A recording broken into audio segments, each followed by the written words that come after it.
ഒരു പെണ്ണിന്റെ പേര് പറഞ്ഞേ. രേഷ്മ എസ്. എന്തോന്ന്? പെണ്ണിന്റെ പേര് രേഷ്മ എസ്.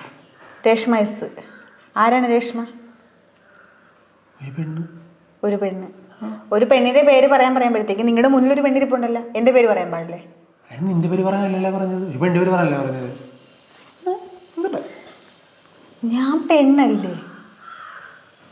ഇടി അതിന് നീ എന്തൊക്കെ പറഞ്ഞത്? ഒരു പെണ്ണിന്റെ പേര് പറയാനല്ലേ പറഞ്ഞത്, നിന്റെ പേര് പറയാനാണ് പറഞ്ഞത്. വേറൊരു പെണ്ണിന്റെ പേരെന്നല്ല ഉദ്ദേശിച്ചത്. അങ്ങനെയാണ് നിങ്ങളുടെ അമ്മയുടെ പേര് പറയാറുന്നല്ല, അല്ല നിങ്ങളുടെ മോടെ പേര് പറയാറുന്നല്ല, പോട്ടെ ഏതെങ്കിലും സഹോദരികളുടെ പേര് പറയാറുന്നല്ല. നമ്മുടെ കുടുംബത്തിൽ പോലും ഇല്ലാത്ത ഒരു പേര്, അതാണ് രേഷ്മ. ആരാണ് രേഷ്മ? രേഷ്മ ആരുമല്ല. ആരുമല്ലാത്ത രേഷ്മേനെ നിങ്ങൾ എന്തിനു പറഞ്ഞു? ഇടി ഒരു പെണ്ണിന്റെ പേര് പറയാൻ പറഞ്ഞപ്പോഴേക്കും എന്റെ വായി വന്നൊരു പേര് രേഷ്മ എന്നായിരുന്നു. അങ്ങനെ ഒരാളില്ലടി. അങ്ങനെ ഒരാളില്ലെങ്കിൽ പിന്നെ എങ്ങനെ നിങ്ങളുടെ വായിൽ ആ പേര് വന്ന്? എടി 10ാം ക്ലാസ്സിൽ ഉണ്ടായിരുന്നതാണ്. അപ്പൊ നിങ്ങളുടെ ഫോണൊന്ന് ചെക്ക് ചെയ്യേണ്ടി വരും.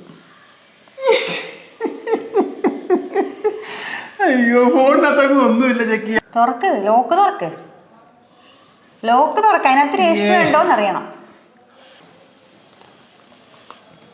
രേഷ്മ 1, രേഷ്മ 2, രേഷ്മ 3.